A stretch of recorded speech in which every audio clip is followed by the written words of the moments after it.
الحمد لله وكفى وسلام على عباده الذين اصطفى. أما بعد، فأعوذ بالله من الشيطان الرجيم. بسم الله الرحمن الرحيم. الذين إن مكناهم في الأرض أقاموا الصلاة وآتوا الزكاة وأمروا بالمعروف ونهوا عن المنكر ولله عاقبة الأمور. صدق الله العظيم. قال قائل: حب الوطن من الإيمان. پتا پتا بوٹا بوٹا حال ہمارا جانے ہیں، پتا پتا بوٹا بوٹا حال ہمارا جانے ہیں، جانے نہ جانے گل ہی نہ جانے باغ تو سارا جانے ہیں۔ معزز حاضرین و سامعین، آج میں آپ حضرات کے سامنے ہندوستان سے مسلمانوں کا کیا تعلق ہے اس بارے میں گفتگو کروں گا۔ دعا کیجئے کہ اللہ تعالی مجھے صحیح کہنے کی توفیق نصیب فرمائے، آمین۔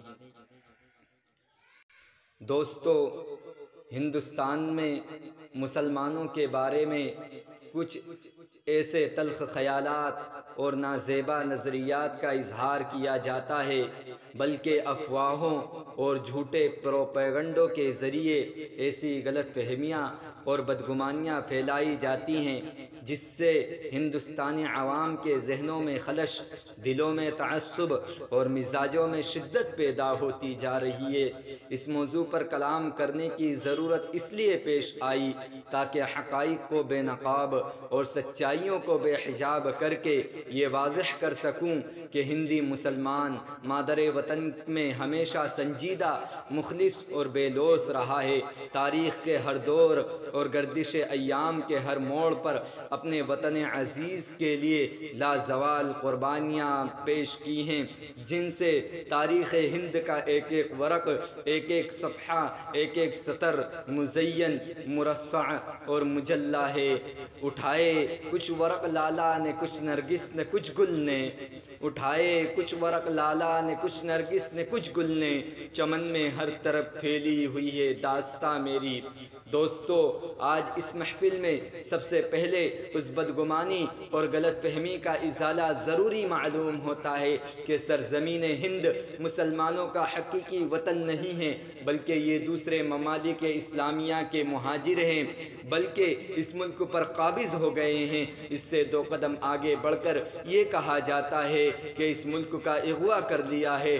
فرقہ پرستوں کے ایسے فکر و نظریات سے دیگر باشندگان وطن کے ذہنوں میں خلش، دلوں میں تعصب اور مزاجوں میں تشدد پیدا ہونا ایک فطری امر ہے، جبکہ تاریخی حوالوں کے تناظر میں اس افواہ و الزام کی کوئی حقیقت نہیں ملتی ہے، بلکہ یہ سراسر جھوٹ ہے۔ صداقت کے خوبصورت مکڑے پر کیچڑ اچھالنے کے مترادف ہے، جبکہ حقیقت تو یہ ہے کہ ہندی مسلمان کسی اور ملک ریاست سے ہجرت کر کے نہیں آیا ہے، بلکہ مسلمانوں نے اسی خاک پر جنم لیا ہے، اسی کی فضاؤں میں آنکھیں کھولی ہیں، یہیں پر پلے ہیں، بڑے ہیں اور پروان چڑھے ہیں، اسی کی پاکیزہ نعمتوں سے کھایا پیا ہے۔ اس لیے مسلمانوں کے دلوں میں ہندوستان کی محبت پیوست ہو چکی ہے۔ مسلمانوں کا دل ہندوستان کی محبت میں دھڑکتا رہتا ہے۔ یہیں کی بلند بالا پہاڑیاں، وسیع و عریض ندیاں، سرسبز وادیاں، لہلہاتی ہوئی کھیتیاں مسلمانوں کی آنکھوں کو مخمور اور دلوں کو مسرور کرتی رہتی ہیں، اور مسلمانوں کا دل جذبہ حب الوطنی کے احساسات و جذبات سے لبریز رہتا ہے۔ میرے بھائیوں، آج جو ہمارے جذبہ حب الوطنی پر انگلی اٹھائی جا رہی ہے، ہمارے خلوص و وفا پر سوالیہ نشان قائم کیا جا رہا ہے، اور ہمارے رفتار و کردار کو مشکوک قرار دیا جا رہا ہے، اور ہم سے یہ کہا جا رہا ہے: تم کون ہو؟ تمہارا ملک کون سا ہے؟ تم کہاں سے آئے ہو؟ تمہارا سرٹیفکیٹ کیا ہے؟ تمہارا شناختی کارڈ کیا ہے؟ بلکہ حد تو یہ ہے کہ ہمیں غدار وطن جیسے گھناؤنے القاب اوقاف سے نوازا جا رہا ہے۔ یہ ان فسطائی ذہنیتوں کی پیداوار ہے جنہوں نے ہر دور میں ملک کو شکست سے ہی دوچار کیا ہے اور تباہی کے راستے پر ڈالا ہے۔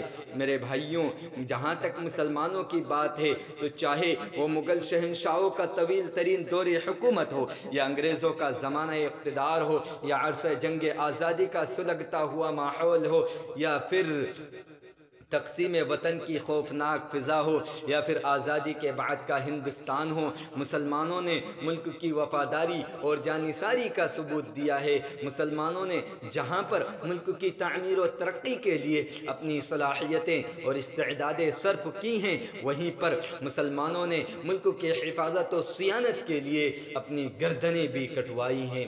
کسی شاعر نے کیا ہی خوب کہا ہے، واقف تو ہیں اس راز سے یہ دار و رسن بھی، واقف تو ہیں اس راز سے یہ دار و رسن بھی، ہر دور میں تکمیل وفا ہم سے ہوئی ہے۔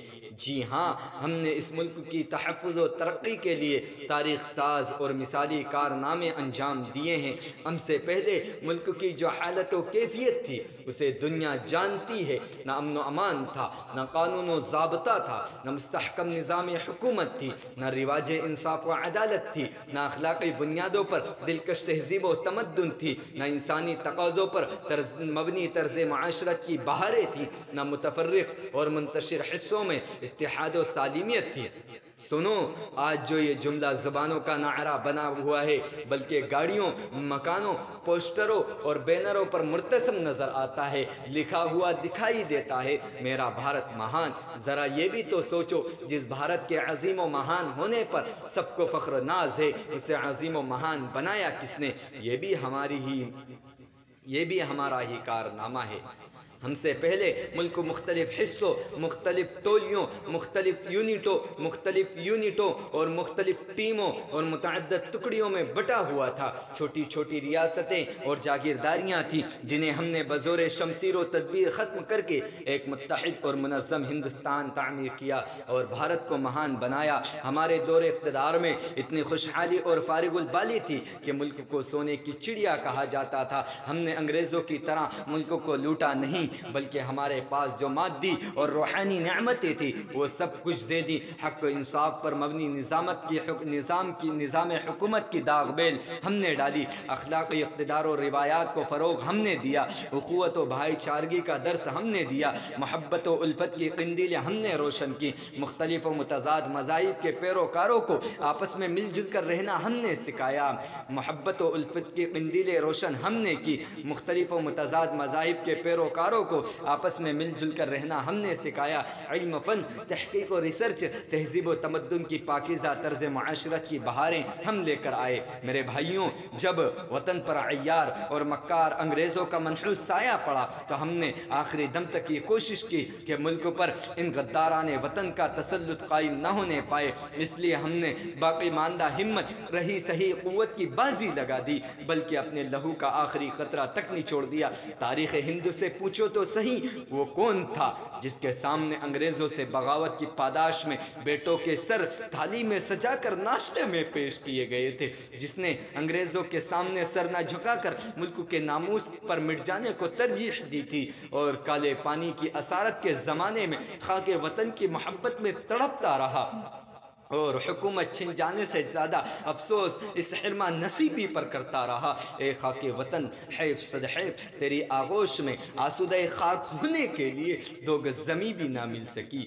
کتنا ہے بد نصیب ظفر دفن کے لیے، کتنا ہے بد نصیب ظفر دفن کے لیے، 2 گز زمیں بھی نہ ملی کوئی یار میں۔ اور سنو، وہ ہمارا ہی ٹیپو سلطان تھا جو انگریزوں کے سامنے ایک آہنی چٹان بن کر کھڑا ہو گیا تھا، جس نے ہندوستانیوں کو یہ تاریخی پیغام دیا تھا کہ شیر کی ایک دن کی زندگی گیدڑ کی 100 سالہ زندگی سے افضل ہوتی ہے۔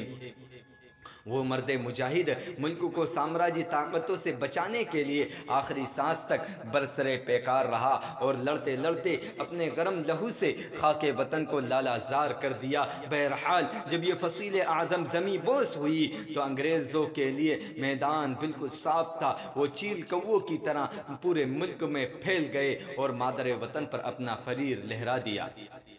میرے بھائیوں، ملک ہم نے کھویا تھا، اس لیے ہم مضطرب و بے چین تھے کہ پھر صحن وطن میں آزادی کی صبح نمودار ہو، پھر ایک بار وطن آزاد ہو۔ اس لیے ہم آگے بڑھے اور انگریزوں کے خلاف علم بغاوت بلند کیا۔ یہ انگریزوں کے خلاف سب سے پہلے علم بغاوت بلند کرنے والا کون تھا؟ تاریخ کی صدائے بازگشت فضائیں آج بھی گونج رہی ہیں کہ یہ مرد مجاہد شاہ عبدالعزیز محدث دہلوی تھے، جن کی ایک آواز نے انگریزوں کی نیندوں کو حرام کر دیا تھا۔ یہ پہلی آواز تھی جس نے پہلی بار ہندوستانیوں کو آزادی کی دھمک سنائی دی تھی، جس نے سب سے پہلے باشندگان وطن کو آزادی کا تصور دیا تھا اور جذبہ حریت کو سینوں میں فروزہ کیا تھا۔ یہ وہ آواز تھی جس نے دلوں کو تڑپا دیا، لہو کو گرما دیا اور روحوں کو بے قرار کر دیا۔ یہ وہ نعرہ تھا جو پھیلتا ہی گیا، وہ شعلہ تھا جو بھڑکتا ہی گیا، اور علماء اسلام کی قیادت میں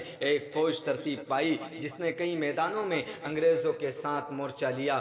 اگر 1857 کی اس محاذ آرائی میں برادران وطن نے اجتماعیت کے ساتھ حصہ لیا ہوتا تو آزادی کے لیے 1947 تک صبر آزما انتظار نہ کرنا پڑتا۔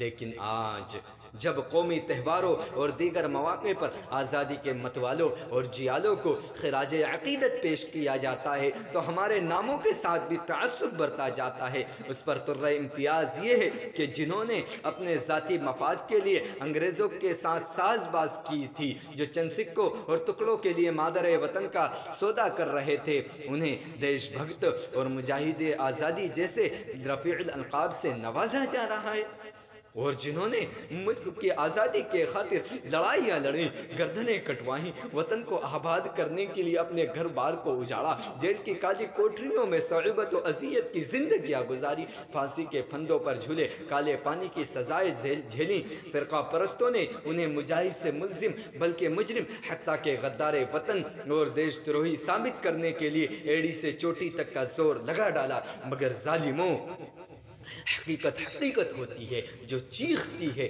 چلاتی ہے اور اپنی بات کو منوا کر دم لیتی ہے۔ تمہارے نیا اتحاد گھڑ لینے سے تاریخ نہیں بدل سکتی، چلو یہ بھی کر لو، مگر وطن عزیز کا ذرہ ذرہ، خطہ خطہ، بوٹا بوٹا ہماری قربانیوں اور جانثاریوں کی شہادت دے گا۔ کسی شاعر نے کیا ہی خوب کہا ہے، تیرے بدن سے آئے گی نہ تیرے آستی سے آئے گی، تیرے بدن سے آئے گی نہ تیرے آستی سے آئے گی، ہم ہی شہید ہوئے ہیں تو ہم ہی سے آئے گی، بدل رہے ہو تاریخ تو بدل ڈالو، ہمارے لہو کی خوشبو زمیں سے آئے گی۔